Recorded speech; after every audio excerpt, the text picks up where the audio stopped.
ഏറെ വർഷങ്ങൾക്ക് ശേഷം ഇന്ത്യയിൽ ഒരു കാനേഷുമാരി കണക്കെടുപ്പ് അഥവാ സെൻസസ് നടന്നുകൊണ്ടിരിക്കുകയാണല്ലോ.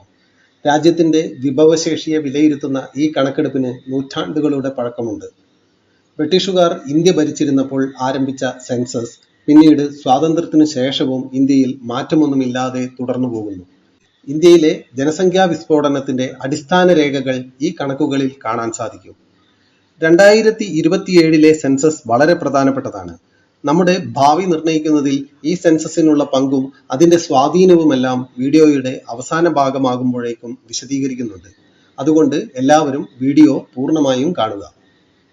ഇന്ത്യയിലെ സെൻസസിന്റെ ചരിത്രം നേരത്തെ സൂചിപ്പിച്ചതുപോലെ ബ്രിട്ടീഷ് ഇന്ത്യയിലേക്ക് വിരൽ ചൂണ്ടുന്നതാണ്. ബ്രിട്ടീഷ് ഇന്ത്യയിലെ ആദ്യത്തെ ശാസ്ത്രീയ സെൻസസിന് തുടക്കമിട്ടത് 1865-ലാണ്. പിന്നീട് 1871, 81, 91, 1901, 1911, 1921, 1931, 1941 എന്നീ വർഷങ്ങളിൽ 10 വർഷത്തെ ഇടവേളകളിലായി വീഴ്ചകളൊന്നുമില്ലാതെ സെൻസസ് നടത്തുകയുണ്ടായി. 1947 ഇന്ത്യ സ്വതന്ത്രയായതിനു ശേഷം ഭാരത സർക്കാരാണ് പിന്നീട് സെൻസസ് നടത്തിയത്. സ്വതന്ത്ര ഇന്ത്യയിലെ ആദ്യത്തെ സെൻസസ് 1951 നടന്നു. തുടർന്ന് 2011 വരെ 10 വർഷത്തെ ഇടവേളകളിൽ ഈ കണക്കെടുപ്പ് നടന്നു പോന്നു. ഇന്ത്യയിൽ അടിയന്തരാവസ്ഥ പ്രഖ്യാപിച്ചപ്പോൾ പോലും സെൻസസ് മുടങ്ങിയിട്ടില്ല. ആദ്യമായി സെൻസസ് തടസ്സപ്പെട്ടത് 2021 ലോകമെങ്ങും പടർന്നു പിടിച്ച കോവിഡ് മഹാമാരിയായിരുന്നു ഇതിന് കാരണം. കോവിഡിന് ശേഷം ജനജീവിതം സാധാരണ നിലയിലേക്ക് തിരിച്ചെത്തിയെങ്കിലും സെൻസസ് പ്രവർത്തനങ്ങൾ തുടങ്ങാൻ വീണ്ടും വർഷങ്ങൾ വേണ്ടി വന്നു. ഇപ്പോൾ നടന്നുകൊണ്ടിരിക്കുന്നത് സ്വതന്ത്ര ഇന്ത്യയിലെ 8ാമത്തെ സെൻസസ് ആണ്. 2027 ഇത് പൂർത്തിയാവുക. ഇന്ത്യയിലെ ജനസംഖ്യ വളർന്നതിന്റെ ക്രമാതീതമായ തോത് വളരെ വ്യക്തമായി സെൻസസ് രേഖകളിൽ ഇടം പിടിച്ചിട്ടുണ്ട്. 1871 പാകിസ്ഥാനും ബംഗ്ലാദേശും എല്ലാം ചേർന്നിരുന്ന ബ്രിട്ടീഷ് ഇന്ത്യയിലെ ജനസംഖ്യ 23 കോടിയായിരുന്നു. പിന്നീട് 70 വർഷത്തിന് ശേഷം 1941 ആകുമ്പോഴേക്കും ഇത് 38 കോടിയിലേക്ക് ഉയർന്നു. 1871 ഇന്ത്യയിലെ ശരാശരി ആയുർദൈർഘ്യം 25.4 വയസ്സായിരുന്നു എന്ന് കേട്ടാൽ മൂക്കത്ത് വിരൽ വെച്ചു പോകും. അക്കാലത്ത് നമ്മുടെ രാജ്യത്ത് ചികിത്സാ സംവിധാനങ്ങൾ വളരെ പരിമിതമായിരുന്നു. പിന്നീട് 1941 ആകുമ്പോഴേക്കും ശരാശരി ആയുർദൈർഘ്യം 10 വയസ്സ് കൂടി 35.4 ഇതിന്റെ കൂടി പ്രതിഫലനമായിരുന്നു ജനസംഖ്യയിലെ വർധനവ്. 1951 സ്വതന്ത്ര ഇന്ത്യയിലെ ആദ്യത്തെ സെൻസസ് നടന്നത് എന്ന് നേരത്തെ സൂചിപ്പിച്ചുവല്ലോ. പാകിസ്ഥാനും ബംഗ്ലാദേശും ഇന്ത്യയിൽ നിന്ന് വിഭജിക്കപ്പെട്ടതോടെ 1941 ജനസംഖ്യാ കണക്കിൽ നിന്ന് തീർച്ചയായും കുറവ് വരും. 1951 സെൻസസ് പ്രകാരം സ്വതന്ത്ര ഇന്ത്യയിലെ ജനസംഖ്യ 36 കോടിയായിരുന്നു. ഇക്കാലഘട്ടത്തിൽ ഇന്ത്യയിലെ സാക്ഷരത വെറും 18% മാത്രമായിരുന്നു. ശരാശരി ആയുർദൈർഘ്യമാകട്ടെ 32 വയസ്സും. ഇന്ത്യ വിഭജനത്തിന് ശേഷം പാകിസ്ഥാനിലേക്കും ഇന്ത്യയിലേക്ക് തിരിച്ചും നടന്ന പലായനത്തിന്റെ വിവരങ്ങളും 1951 സെൻസസിലാണ് നൽകിയിട്ടുള്ളത്. ഇത് പ്രകാരം 72,26,000 മുസ്ലിങ്ങൾ പാകിസ്ഥാനിലേക്ക് കുടിയേറി. ഹിന്ദുക്കളും സിഖുകാരുമായിട്ടുള്ള 72,49,000 പേർ പാകിസ്ഥാനിൽ നിന്നും ഇന്ത്യയിലേക്ക് എത്തി. 1961 നടന്ന സെൻസസിൽ ഇന്ത്യയിലെ ജനസംഖ്യ 43 കോടിയായി വർദ്ധിച്ചു. മുൻ സെൻസസിനേക്കാൾ 21.55% വർധന. 1971 സെൻസസ് ആയപ്പോഴേക്കും ജനസംഖ്യ 54 കോടിയിലേക്ക് ഉയർന്നു. വീണ്ടും 20%-ലേറെയുള്ള വർധന. കൃത്യമായി പറഞ്ഞാൽ 24.83%. 1981 സെൻസസ് ആയപ്പോഴേക്കും കൃത്യം 25% വർധനയാണ് ഉണ്ടായത്. ജനസംഖ്യ 54 കോടിയിൽ നിന്ന് 68 കോടിയിലേക്ക് ഉയർന്നു. 1991 നടന്ന സെൻസസിൽ ജനസംഖ്യ 83 കോടിയിലേക്ക് ഉയർന്നു. വീണ്ടും 20%-ലേറെയുള്ള വർധന, 22.38%. 21ാം നൂറ്റാണ്ട് പിറന്നപ്പോൾ നടന്ന ആദ്യ സെൻസസ് 2001 ആശ്ചര്യകരമെന്ന് പറയട്ടെ, ഈ സെൻസസിൽ തന്നെ ഇന്ത്യയിലെ ജനസംഖ്യ 100 കോടി കടക്കുകയും ചെയ്തു.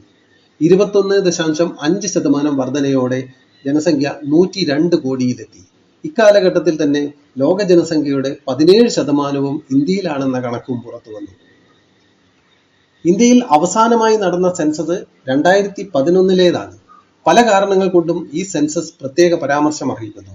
അതിൽ ഏറ്റവും പ്രധാനം ജനസംഖ്യാ വർധനവ് ആദ്യമായി 20-ൽ താഴേക്ക് വന്ന സെൻസസ് ആയിരുന്നു ഇത്. 17.7% വർദ്ധിച്ച് 121 കോടിയായി. ജനസംഖ്യാ വർധനവ് നിയന്ത്രിക്കാൻ ഭാരത സർക്കാർ നടപ്പാക്കിയ വിവിധ പരിപാടികളുടെ ഗുണങ്ങൾ ഈ സെൻസസിൽ ദർശിക്കാൻ സാധിക്കും. സാക്ഷരതയിലെ വർധനവാണ് അതിൽ പ്രധാനം. കുടുംബാസൂത്രണ പദ്ധതി വിജയകരമായി നടപ്പാക്കാൻ ഈ സാക്ഷരത വളരെയേറെ സഹായിച്ചു. ഇതുവഴി ജനന നിരക്ക് നിയന്ത്രിക്കാൻ സാധിച്ചു.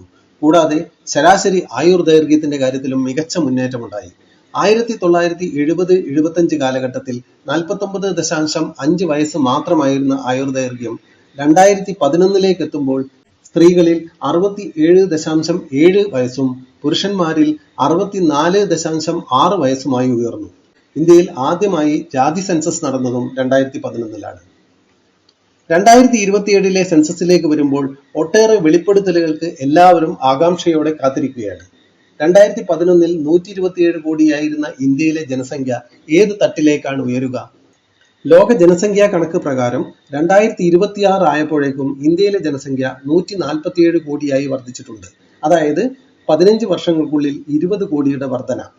2023-ൽ ചൈനയെ മറികടന്ന് ലോകത്തെ ഏറ്റവും ജനസംഖ്യയുള്ള രാജ്യമായി നമ്മുടെ ഇന്ത്യ മാറിക്കഴിഞ്ഞിട്ടുണ്ട്. ഈ കണക്ക് പ്രകാരം ഇന്ത്യയിലെ ജനസംഖ്യ ഓരോ വർഷവും 1 കോടിയോ അതിൽ കൂടുതലോ വർദ്ധിക്കുന്നുണ്ട്. 2027-ലെ സെൻസസിന് വേറെയും ചില സവിശേഷതകളുണ്ട്. രാജ്യത്ത് ആദ്യമായി ഓരോ കുടുംബനാഥനും ഓൺലൈൻ വഴി സ്വയം എന്യൂമറേറ്റ് ചെയ്യാനുള്ള സെൽഫ് എന്യൂമറേഷൻ ആദ്യമായി നടപ്പിലാക്കിയത് 2027-ലെ സെൻസസിലാണ്. മറ്റൊന്ന്, ലോക്സഭയിലെയും നിയമസഭയിലെയും മണ്ഡലങ്ങളുടെ പുനർനിർണയം ഈ സെൻസസിനെ അടിസ്ഥാനമാക്കിയായിരിക്കും നടക്കുക. ഇതിനെ അടിസ്ഥാനമാക്കി രാജ്യസഭയിലെ അംഗബലവും കൂടും. 2001-ലെ സെൻസസ് അടിസ്ഥാനമാക്കി 2008-ലാണ് അവസാനമായി ഇന്ത്യയിലെ മണ്ഡലങ്ങളുടെ അതിർത്തികൾ പുനർനിർണയം ചെയ്തത്. എന്നാൽ മണ്ഡലങ്ങളുടെ എണ്ണം ഇപ്പോഴും നിശ്ചയിക്കപ്പെട്ടിട്ടുള്ളത് 1971-ലെ സെൻസസിനെ അടിസ്ഥാനമാക്കിയാണ്. കുടുംബാസൂത്രണ പദ്ധതി പോലുള്ള ജനസംഖ്യാ നിയന്ത്രണ പദ്ധതികൾ വിജയകരമായി നടപ്പാക്കുന്നതിനായിരുന്നു ഈ മരവിപ്പിക്കൽ. ആദ്യം ഇത് 2000 വരെയായിരുന്നു മരവിപ്പിച്ചിരുന്നത്. പിന്നീട് അത് 25 വർഷത്തേക്ക് കൂടി നീട്ടി. അതായത് 2026-ന് ശേഷം വരുന്ന സെൻസസിനെ അടിസ്ഥാനമാക്കിയാണ് അടുത്ത മണ്ഡല പുനർനിർണയം നടക്കുക. അപ്പോൾ 2027-ലെ സെൻസസിന്റെ പ്രാധാന്യം എളുപ്പത്തിൽ മനസ്സിലാക്കാമല്ലോ. ചുരുക്കത്തിൽ, ജനസംഖ്യയ്ക്ക് ആനുപാതികമായി പാർലമെന്റിലും നിയമസഭകളിലും മറ്റും അംഗങ്ങളെ തിരഞ്ഞെടുക്കാനുള്ള ജനങ്ങളുടെ അവകാശത്തിന് അടിത്തറയാകും പുതിയ സെൻസസ്. ഇതുകൂടാതെ ലോക്സഭയിലും നിയമസഭയിലും വനിതകൾക്ക് 33% സീറ്റുകൾ വിഭാവനം ചെയ്യുന്ന വനിതാ സംവരണ ബില്ലും ഈ സെൻസസിനെ അടിസ്ഥാനമാക്കിയാണ് നടപ്പാക്കുക. കുറച്ചു കാലം മുമ്പ് 2011-ലെ സെൻസസ് അടിസ്ഥാനമാക്കി മണ്ഡല പുനർനിർണയവും വനിതാ സംവരണ ബില്ലും നടപ്പാക്കാൻ കേന്ദ്ര സർക്കാർ ശ്രമിച്ചെങ്കിലും ഇതിനുള്ള നിയമം പാർലമെന്റിൽ പരാജയപ്പെടുകയായിരുന്നു. ആധുനിക ഇന്ത്യ കൈവരിച്ച വിവിധ മേഖലകളിലെ നേട്ടങ്ങൾ 2027 സെൻസസിൽ കൃത്യമായി പ്രതിഫലിക്കുമെന്നാണ് പ്രതീക്ഷ. വിദ്യാഭ്യാസം, വ്യവസായം എന്നിവയുടെ വ്യാപനം, പ്രതിശീർഷ വരുമാനത്തിൽ ചെലുത്തുന്ന സ്വാധീനം, ആരോഗ്യരംഗത്തെ മുന്നേറ്റം, ശരാശരി ആയുർദൈർഘ്യത്തിലും ജനന മരണ നിരക്കുകളിലും വരുത്തുന്ന സ്വാധീനം, അഭ്യസ്തവിദ്യരായ യുവാക്കൾ വിവിധ മേഖലകളിൽ ചെലുത്താൻ പോകുന്ന മാറ്റങ്ങൾ തുടങ്ങി ഈ സെൻസസ് നൽകുന്ന ഒട്ടേറെ സുപ്രധാനമായ വിവരങ്ങൾ അടുത്ത 25 വർഷത്തേക്കുള്ള ഇന്ത്യയുടെ വികസനത്തിന് ചുക്കാൻ പിടിക്കും. വരും തലമുറയ്ക്ക് പ്രത്യാശ നൽകുന്ന കൂടുതൽ കരുത്തുറ്റ ഭാരതത്തിന്റെ നിർമ്മിതിക്കായി ഈ കണക്കുകൾ സാക്ഷ്യം വഹിക്കുമെന്ന് തന്നെ നമുക്ക് പ്രതീക്ഷിക്കാം. നന്ദി, നമസ്കാരം.